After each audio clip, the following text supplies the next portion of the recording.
बच्चों अभी एसएससी का एमटीएस का फॉर्म निकला हुआ है, आप उसे अप्लाई करें। लगभग 10,000 टू 12,000 के करीब वैकेंसीज बताई जा रही हैं, लगभग 12,000 के करीब वैकेंसीज हैं। अभी हाल ही में बढ़ाई गई हैं वैकेंसीज, और जैसे गवर्नमेंट ने बताया है लगभग 10 लाख के करीब वैकेंसी इस साल में आएंगी। कुछ लोगों का कहना है कि गवर्नमेंट जो है इतनी वैकेंसीज नहीं निकालेगी, तो मैं आपको बता देता हूँ। जैसे अभी सीजीएल की जो फॉर्म भरे गए थे उसके एग्जाम हो चुके हैं, रिजल्ट आने वाला है, उसमें अप्रोक्सीमेटली 40,000 के करीब वैकेंसीज हैं, 38,000 40,000 के करीब वैकेंसीज हैं। अभी हाल ही में जो एग्जाम चल रहे हैं कांस्टेबल जीडी के, उसमें 48,000 से अबव वैकेंसीज हैं, लगभग 50,000 के करीब वैकेंसीज उसमें है। और अभी जैसे एमटीएस का मैंने बताया, अभी एमटीएस की फॉर्म निकला हुआ, इसमें भी 10 से 12,000 वैकेंसीज हैं। तो ये जो वैकेंसीज रहते हैं 1 लाख के करीब वैकेंसीज जो रहते हैं, जो अभी हमें अपने सामने दिखाई दे रही हैं 3 ही एग्जाम में, ठीक है, 1 लाख के करीब वैकेंसीज हैं। इसके अलावा अभी नेक्स्ट मंथ में हमारी दिल्ली पुलिस की वैकेंसी आ रही है, अप्रोक्सीमेटली 7,000 के करीब वैकेंसीज हैं। इसमें 6500 के करीब आ रही है कांस्टेबल की। इसके अलावा हमारा एमटीएस आएगा, 777 वैकेंसीज के करीब उसका बताया जा रहा है। इसके अलावा डॉग हैंडलर की भी वैकेंसीज आने की उम्मीद है, जल्द से जल्द वो भी आएगी। और इस साल जो है गवर्नमेंट ने जो है बम्पर वैकेंसीज निकाली हैं। जैसे हम दिल्ली पुलिस की बात करते हैं, दिल्ली पुलिस में जो पोस्ट होती हैं, एमटीएस की पोस्ट आती है, ठीक है, उसका वैकेंसी जैसे मैंने बताया 777 के करीब वैकेंसीज आएंगी अभी, ठीक है। इसके अलावा कांस्टेबल की है 6500 के करीब वैकेंसीज है अप्रोक्सीमेटली, वो नेक्स्ट मंथ में आ रही है। हेड कांस्टेबल की जो वैकेंसी है उसका प्रोसेस अभी चल ही रहा है, उनका एग्जाम हो चुका है, ठीक है, बच्चों का रिजल्ट आ चुका है उसमें। अभी उनका फिजिकल और टाइपिंग का प्रोसेस चल रहा है। इसके अलावा ड्राइवर की वैकेंसी, ड्राइवर का भी रिजल्ट आ चुका है। इसके अलावा इसके जो वैकेंसीज होती हैं, डॉग हैंडलर की वैकेंसीज होती हैं दिल्ली पुलिस में, उसकी वैकेंसीज भी आने वाली हैं। इसके अलावा सब इंस्पेक्टर की वैकेंसी है जो सीपीओ के माध्यम से एसएससी कंडक्ट करती है, ठीक है, तो उसका भी प्रोसेस चलता रहता है। बम्पर वैकेंसी सही अच्छी वैकेंसीज आती हैं, बम्पर नहीं कहूँगा, ठीक है, बम्पर वैकेंसी जो आती है पैरामिलिट्री फोर्सेज में अच्छी आती हैं, पर दिल्ली पुलिस में भी अच्छी वैकेंसीज आती है ना। जो बच्चा मेहनत करता है उसके लिए तो एक ही वैकेंसी काफ़ी है, ठीक है, और जो मेहनत नहीं करता उसके लिए तो 1-1 लाख वैकेंसी आती है, उसमें भी उसका सिलेक्शन नहीं होता ना। ये तो जैसे मैंने बताया अच्छी वैकेंसीज आ रही हैं, तो आप लोग बढ़िया तरीके से तैयारी करें, है ना। तो दूसरों की बातों पर ध्यान नहीं दे कि ऐसा होता है ऐसा होता है, रिश्वत वालों के बच्चे लग जाते हैं ना। तो जिसको ऐसा लगता हो कि भाई रिश्वत वाले लग जाते हैं, रिश्वत दे के सिलेक्शन हो जाते हैं, तो मैं बता दूं मैंने भी 21 साल जॉब की है सेंट्रल गवर्नमेंट में, ठीक है, आईएएस आईपीएस के साथ जॉब की है, ठीक है, सिस्टम में रहे हैं। तो वहाँ पता चलता है कि ऐसा कहीं नहीं चलता ना, कि जो लोग बताते हैं ऐसा हो जाता है ऐसा हो जाता है, ऐसा नहीं होता। हो सकता है कि कुछ परसेंट होता हो ना, 5-7% होता हो, ठीक है, पॉसिबिलिटी है, हर जगह ऐसा नहीं कह सकते। बिल्कुल ईमानदार लोग बैठे हैं, कहीं कहीं कुछ बेईमानी भी होती है, ठीक है। और ये भी नहीं कहा जा सकता सारा का सारा फ्रॉड होता है ना। अगर सारा ही फ्रॉड होता है, जैसे अभी यूपी में पकड़े गए हैं बच्चे, है ना, अगर फ्रॉड करने वाले हैं तो ईमानदार लोग भी हैं जो उनको क्या कहते हैं, ग्रैब करते हैं, उनको पकड़ते हैं ना। सीबीआई भी बैठी है, ठीक है, समय समय पर जो पुलिस है, हमारा पुलिस महकमा, ठीक है, वो कार्रवाई करता है और ऐसे लोगों को पकड़ता है, उनके खिलाफ कार्रवाई की जाती है ना। तो ये है, तो सिस्टम पर थोड़ा विश्वास रखें और अच्छी तैयारी करें, है ना। ये बच्चे जो है इस समय भी घर से नहीं निकल रहे और ये सोचते हैं कि सिलेबस हो जाएगा, मैं खुद कर लूँगा कंप्लीट, है ना। वहाँ ये देखिए, सिलेबस कंप्लीट करना अलग चीज़ है और सिलेक्शन लेना एक अलग चीज़ है, ठीक है। सिलेबस तो आप कहीं पे घर बैठ के भी कर सकते हैं, ऑनलाइन पे भी कर सकते हैं, पर आपको दूसरों से बेहतर शो करना पड़ेगा एग्जाम के माध्यम से, ठीक है। तो उसके लिए बेहतर चीज़ करनी पड़ेगी आपको, ना, ये है। तो ऑनलाइन में भी आप पढ़ सकते हैं और ऑफलाइन में भी जा सकते हैं। आप रिजल्ट कहाँ जब बेटर पाएंगे, तो ये आपको खुद ही आत्मसात करना पड़ेगा, खुद पहचानना पड़ेगा, ठीक है ना। जैसे अभी हाल ही में जो रिजल्ट आए उनसे देखिए, ठीक है, उनसे जज कीजिए, ठीक है। किसी की बात पे विश्वास मत करो, वो क्या कह रहा है, रिजल्ट क्या निकल रहा है, परिणाम क्या आ रहा है ना। जैसे अभी हेड कांस्टेबल की वैकेंसी आई, ठीक है, आप अपने आसपास के परिवेश में देखना कि कितने लोग ऐसे हैं जो ऑनलाइन तैयारी करे थे और उनका एग्जाम क्वालिफाई हुआ, जरा ढूंढिएगा, ठीक है, कितने लोग हैं, ठीक है। और जो ऑफलाइन तैयारी कर रहे थे उन बच्चों का कितने का सिलेक्शन हुआ, परसेंटेज क्या है। ये जो लोग बताते हैं मेरे यहाँ इतने ऑनलाइन में 1 लाख बच्चों ने एनरोल किया, भाई ये बता कितने % बच्चे पास हुए हैं, ठीक है। बाद में जब रिजल्ट आता है तो एक दूसरे के खींचातानी होते कि फर्स्ट नंबर वाला जो रैंक वाला है वो मैंने पढ़ाया था, फर्स्ट रैंक वाला मैंने पढ़ाया था ना। इसके बाद उनकी खरीद फरोख्त चालू हो जाती है, ठीक है। तो 1-1 लाख 2-2 लाख वैकेंसी अगर बच्चे आपके पास पढ़ रहे हैं, आप बताइए 10% बच्चा तो आपका होना चाहिए था पास, ठीक है ना।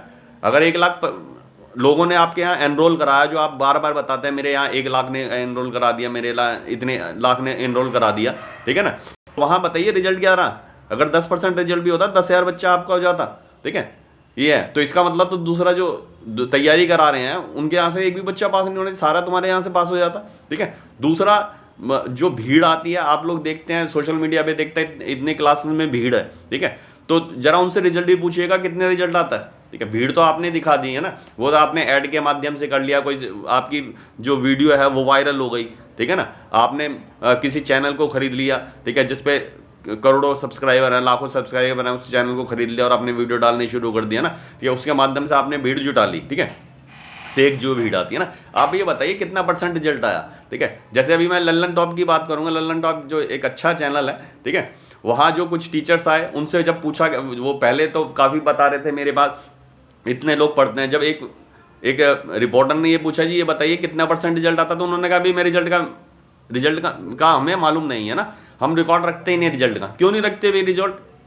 आपको रखना चाहिए ना रिजल्ट कि कितना % आपका बच्चा पास हो रहा है। ठीक है ना। ये भीड़ तो आप बता रहे हैं कि मेरे पास इतने बच्चों की भीड़ है। ठीक है। अब रिजल्ट क्या आ रहा है आपका, वो भी बताइए जरा।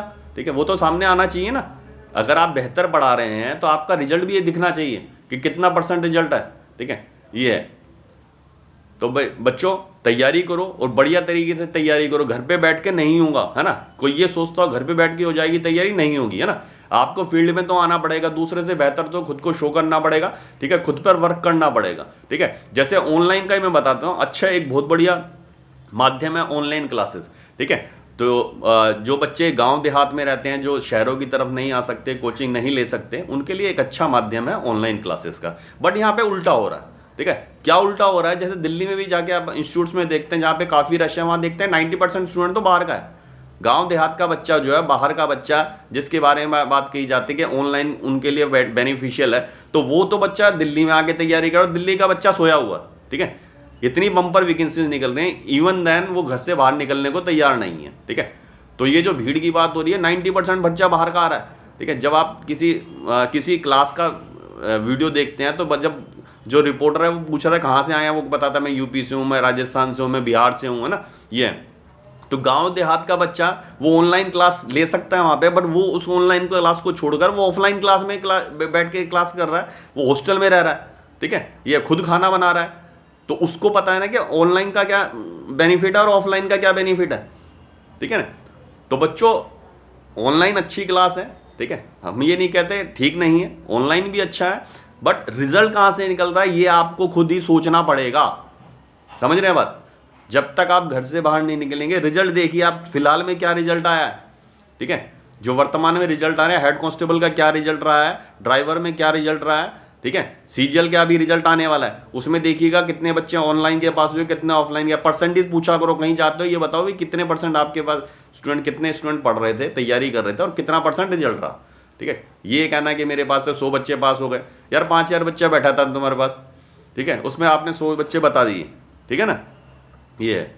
चलिए मिलते हैं हम लोग, और नेक्स्ट मंथ में वैकेंसी आ रही है दिल्ली पुलिस की, तो अभी से तैयारी कीजिए। ठीक है। उस समय ये सोचना कि उसके बाद मैं तैयारी शुरू करूंगा, आपके साथ जो बच्चा बैठेगा जिसकी 2-2, 3-3 साल की तैयारी है, वो भी आपके साथ फाइट करेगा। ठीक है। 18 साल का मतलब ये नहीं कि 18 साल के वाले बच्चे बैठेंगे, 25 साल वाला बैठेगा, 26 वाला भी बैठेगा, 27 वाला भी बैठेगा आपके साथ, जो आपके साथ आपसे 5 साल सीनियर है।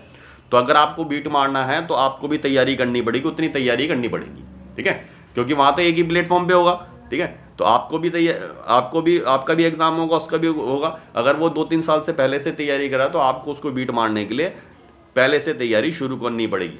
समझ रहे हैं बात? यहाँ मैजिक वैंड नहीं है, कहीं किसी के पास जाते हैं आप ये कहते हैं कि भाई मुझे इससे आगे खड़ा कर दो, नहीं हो सकता, है ना। ये है। तो आप उस लाइन में उससे आगे जब भी खड़े होंगे जब आप में कैलिबर होगा। ठीक है। आपने उससे ज़्यादा स्टडी की होगी, ज़्यादा नॉलेजेबल होंगे आप। समझ रहे हैं बात? तो बढ़िया तैयारी करो।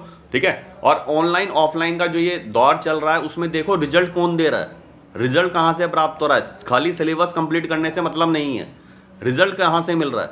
ठीक है। दूसरी चीज एक एक्सपीरियंस भी देखो, जो व्यक्ति आपको पढ़ा रहा है उसका क्या एक्सपीरियंस रहा है, क्या उसने कभी कोई एग्जाम क्वालिफाई किया है। ठीक है ना। और वो किस फील्ड से है। ठीक है ना। एसएससी पास करना है तो एसएससी वाले से पढ़ना पड़ेगा। ठीक है। तो आईआईटी पास करना है तो आईआईटीएन से पढ़ना पड़ेगा। एसएससी और आईआईटीएन में डिफरेंस है। समझ रहे हैं बात? यहाँ पे देखा जाता है, जब हम लोग किसी की वीडियो देखते हैं तो बताते हैं हमारे यहाँ इतने आईआईटीएन पढ़ा रहे हैं। वहाँ तो वो डिग्री की बात करते हैं, जब उनकी डिग्री पूछी जाती है तो वो कहते हैं डिग्री का कोई महत्व नहीं है, तो आदमी के पास नॉलेज होनी चाहिए। तो भाई ये दो अर्थ में कैसी बात हुई, ठीक है। जब एक तरफ तो आप अपने जो फैकल्टी है उसके बारे में बताते हैं, I-18 रखे हुए हम लोगों ने सारे, ये I-18 पढ़ाएंगे, ये पढ़ाएंगे, ये पढ़ाएंगे, ठीक है। वहाँ डिग्री बताई जाती है, पर उनसे पूछा जाता है तुम्हारी क्वालिफिकेशन क्या है, वो कहते हैं भाई मेरी जो है ग्रेजुएशन भी कंप्लीट नहीं है, पर मैं नॉलेज रखता हूँ, मैं इसलिए पढ़ा रहा हूँ, ठीक है। तो ये चीज़ है। तो अच्छा बच्चों, ठीक है, और इस अवसर का लाभ उठाओ, ठीक है। पहले क्या हुआ करता था, वैकेंसीज कम होती थी, ठीक है, और बच्चा मेहनत करता था, अगर वैकेंसी नहीं आएगी तो बच्चा कहाँ से जॉब ले पाएगा, ठीक है। अभी वैकेंसीज आ रही हैं, ठीक है, अवसर अच्छा है, तो इस अवसर को अवेल करो, कोई भी गलती मत करो, ठीक है। अगर गलती करोगे तो बाद में पछताना पड़ेगा। कहता कारवां चला गया गुबार देखते रहे, तो भाई गुबार देखते रहना ना, ठीक है। तो सांप चला जाएगा और आप क्या लकीर पीटते रहोगे। तो अभी भी जाग जाओ, है ना, ये है, उठो जागो और अपने लक्ष्य तक पहुंचने से पहले मत रुको, ये विवेकानंद जी ने कहा था ना, ये है। चलिए मिलते हैं हम लोग अपनी एक नई वीडियो में, एक नए जोश के साथ, उत्साह के साथ। मेरा नाम जितेंद्र पाइनियर है।